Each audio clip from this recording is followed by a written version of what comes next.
A continuación, la discusión del caso clínico previo. La historia ya la conocen. El objetivo principal de esta imagen era repasar la adecuada técnica. Muchas veces cometemos el error de sesgarnos por la historia brindada y vamos directamente a buscar las causas del dolor. Sin embargo, esto puede hacernos perder muchos detalles, incluso sobreestimar algunos hallazgos que pudieran ser normales, imágenes formadas o simplemente artefactos. Lo primero que debemos determinar es si realmente la imagen pertenece al paciente, verificando sus datos, su nombre, identificación.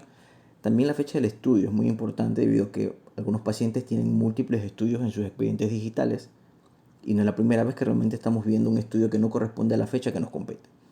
Posteriormente hay que definir la proyección técnica. Luego podemos ir de una manera sistemática a definir si existen alteraciones. En publicaciones posteriores les voy a estar explicando algunas técnicas que les pudieran ayudar a no dejar nada sin evaluar. En cuanto a la técnica, bien, la adquisición de esta imagen deberíamos definir primero la penetración, como ya hemos conversado anteriormente, determinando la silueta de los cuerpos vertebrales de la columna torácica a través de la sombra cardíaca. En este caso se ve adecuadamente penetrada. Podríamos decir que está bien penetrada. Segundo paso sería determinar la inspiración. En este paciente podemos contar al menos 10 arcos costales por encima del diafragma, por lo cual podemos decir también que está adecuadamente inspirada. Ahora nos corresponde determinar si está rotada o no. Para eso recordemos que utilizamos como punto de referencia la articulación externo-clavicular bilateralmente. ¿Podemos definir si existen clavículas? Pues yo veo un vacío en estas áreas que pertenecen a las clavículas. Definitivamente no podemos definir la silueta de las clavículas. Si acaso un pequeño esbozo acá del lado izquierdo, proximal al esternón, pero esto ya nos da cierta sospecha, ¿no?, de que existe algo de base en este paciente que no nos han comentado.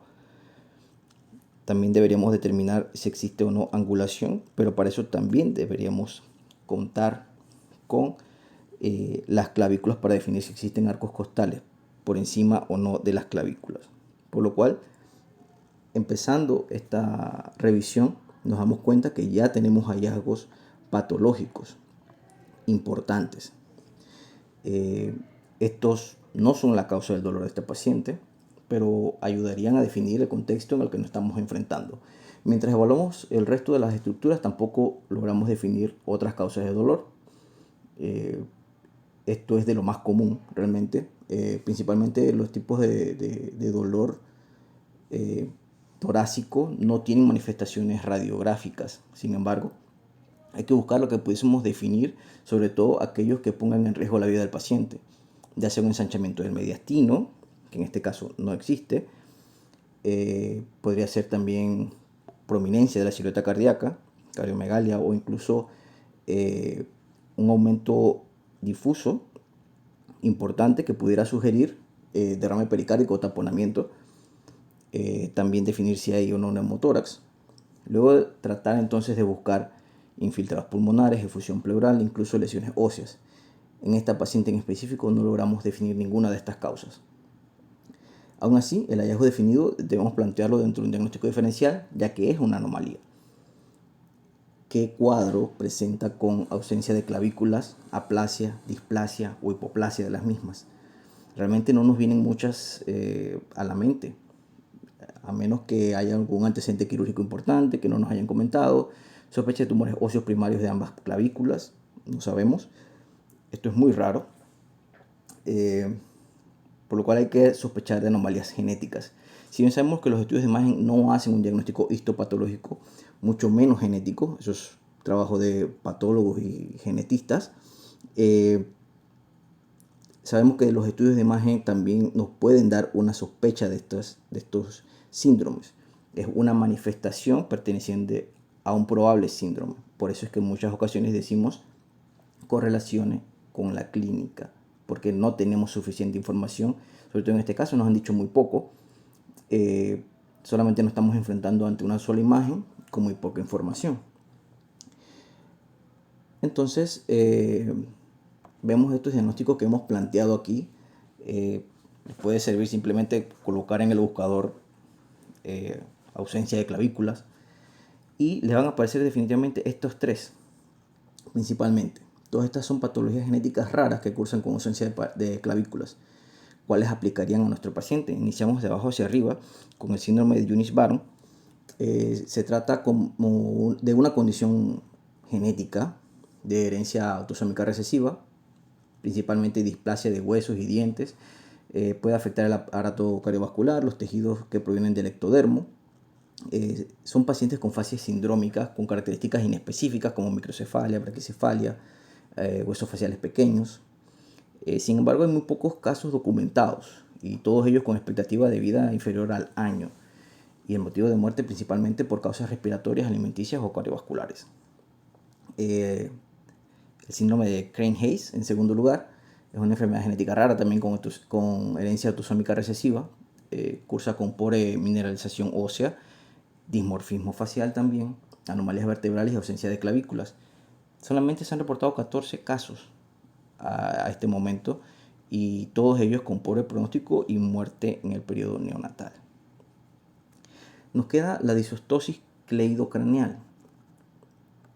Es la única que nos está quedando disponible de este rango bien reducido de diagnóstico diferencial, conocida también como una displasia cleidocraneal. Es una rara displasia ósea que afecta el hueso membranoso con una herencia autosómica dominante, que cursa con displasia esquelética poliostótica, o sea que afecta gran cantidad de huesos por una mutación principalmente del gen CBFA1, o también puede existir como una mutación esporádica en cerca del 40% de los casos. Afecta la osificación del esqueleto, principalmente la línea media, desde cráneo, clavículas, la columna vertebral, huesos púbicos, así como también huesos largos. Y como lo dicen los sufijos y prefijos utilizados en esta patología, cleidocraneal, o sea, clavículas y cráneo principalmente. Vemos que tienen manifestaciones radiográficas importantes. En la primera imagen vemos ausencia de clavículas en un infante, poco común. También vemos esta característica tórax que se conoce como tórax en campana. Eso, bueno, algo inespecífico, pero en combinación con la ausencia de clavículas, pues puede elevarnos la sospecha, ¿no? La segunda imagen es, determinamos aquí la presencia de clinodactilia. Es un hallazgo bastante inespecífico, sin embargo, durante el ultrasonido estructural prenatal eleva la sospecha junto a otros marcadores de la presencia de alteraciones genéticas. En este caso también se puede ver.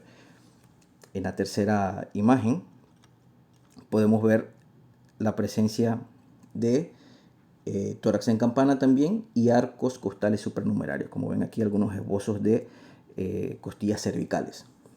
En la cuarta imagen es una imagen típica de braquicefalia con un abobamiento biparietal, fontanela anterior amplia también. Vemos también la persistencia de la estructura metópica. Hay múltiples huesos intrasuturales o wormianos. Pueden ver estas pequeñas estructuras aquí formadas y principalmente a nivel de la sutura lambdoidea y sagital.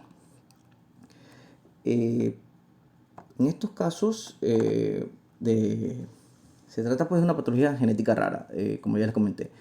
Es mucho más frecuente que las otras dos incluidas en el diagnóstico diferencial y de hecho estos pacientes alcanzan una vida adulta sin déficit psicomotor y el manejo principalmente es basado en la corrección de las anomalías que pudieran condicionar un adecuado desarrollo del lenguaje. Como ven, un caso famoso es el actor Gaten Matarazzo, quien ha hecho gran divulgación de su condición. Las conclusiones de este caso: bueno, la radiografía de tórax puede brindar mucha información adicional en distintos casos. Los hallazgos incidentales pueden representar gran repercusión en el conocimiento de distintas patologías en el contexto adecuado, obviamente. Y el análisis estructurado de la radiografía de tórax nos puede evitar perder información que pudiese ser de importancia en algunos casos. Así que, como consejo, siempre verificar la adecuada técnica. Espero que les sea de mucha ayuda.